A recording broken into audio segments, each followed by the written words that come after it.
Hi guys, welcome back to my YouTube channel. ఈరోజు నేను మిల్కర్స్తో Manchurian చేశాను. చాలా బాగుంది. మీరు కూడా ఒకసారి ట్రై చేసి చూడండి. ఇక్కడ నేను ఫస్ట్ గ్యాస్ వెలిగించి పైన ఒక చిన్న బౌల్ పెట్టుకొని అందులో వాటర్ పోసుకున్నాను. ఆ వాటర్ మరిగి కొంచెం గోరువెచ్చలైనాక అందులో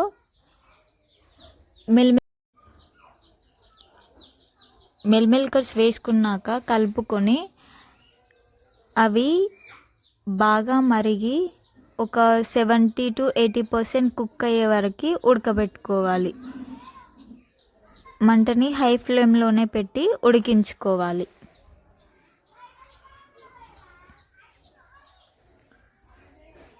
చూడండి, ఇప్పుడు ఈ మిల్కర్స్ కుక్ అయిపోయాయి.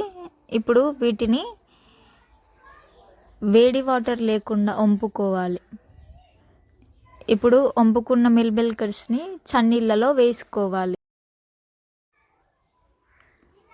అవి 1 నిమిషం పాటు అలాగే వదిలేయాలి. కొంచెం మెత్తబడిపోతాయి. చూసారా, ఇక్కడ కరెక్ట్గా కుక్ అయిపోయింది మిల్కర్. ఇప్పుడు వాటిని నీళ్లు లేకుండా వంపుకొని మరొక గిన్నెలో వేసుకోవాలి.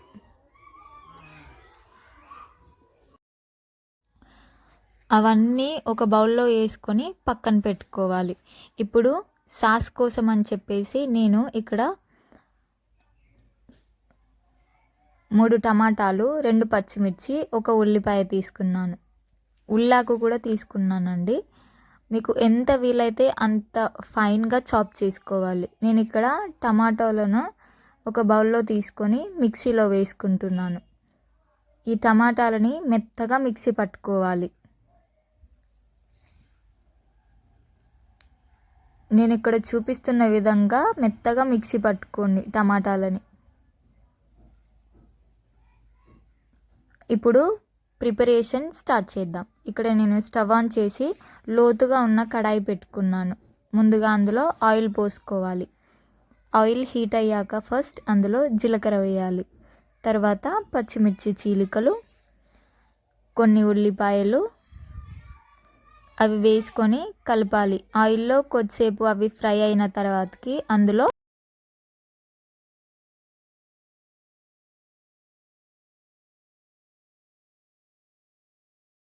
ఇప్పుడు అందులో ఉల్లాకు వేసుకోవాలి. ఈ ఉల్లాకు అనేది ఆయిల్లో ఫ్రై అయ్యి పచ్చివాసన పోయేంత వరకు కొద్దిసేపు వేయించుకున్నాక అందులో మనం మిక్సీ పట్టుకున్న టమాటా పేస్ట్ని వేసుకోవాలి.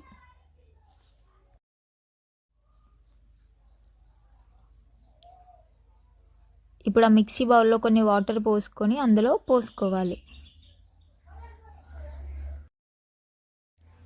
మనకి టమాటా పేస్ట్ అనేది ఆయిల్లో ఫ్రై అయిపోయి ఆయిల్ అనేది పైకి వచ్చే వరకు హై ఫ్లేమ్లోనే ఉడికించుకోవాలండి.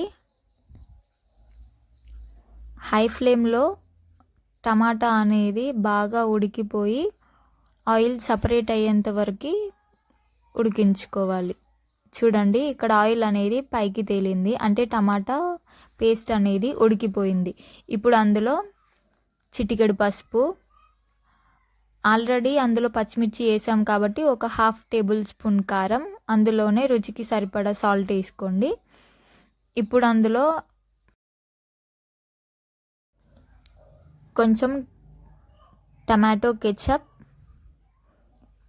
కొద్దిగా సోయా సాస్, కొంచెం వెనిగర్ వేసుకున్నాను.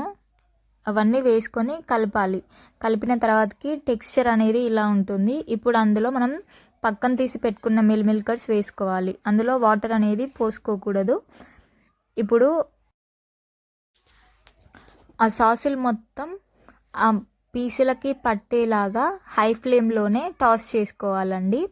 ఇలా ఒక 2 నుంచి 3 నిమిషాలు టాస్ చేసిన తర్వాతకి సాసులు అన్నీ ముక్కలకి పట్టి మంచూరియన్ రెడీ అయిపోతుంది.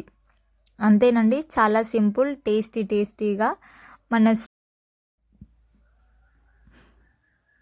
మంచూరియన్ రెడీ అయిపోయింది. ఇప్పుడు లాస్ట్లో కొద్దిగా ఉల్లిపాయలు, కొన్ని ఉల్లాకు కాడలు పైన చల్లుకొని తీసేసుకోవాలండి. అంతేనండి, చాలా సింపుల్గా అండ్ టేస్టీగా మిల్కర్స్ మంచూరియన్ రెడీ అయిపోయింది. ఇప్పుడు ఒక ప్లేట్లో తీసుకొని పైన కొన్ని ఉల్లిపాయలు చల్లుకొని కొంచెం నిమ్మకాయ పిండుకొని తింటుంటే చాలా అంటే చాలా బాగుంటుంది.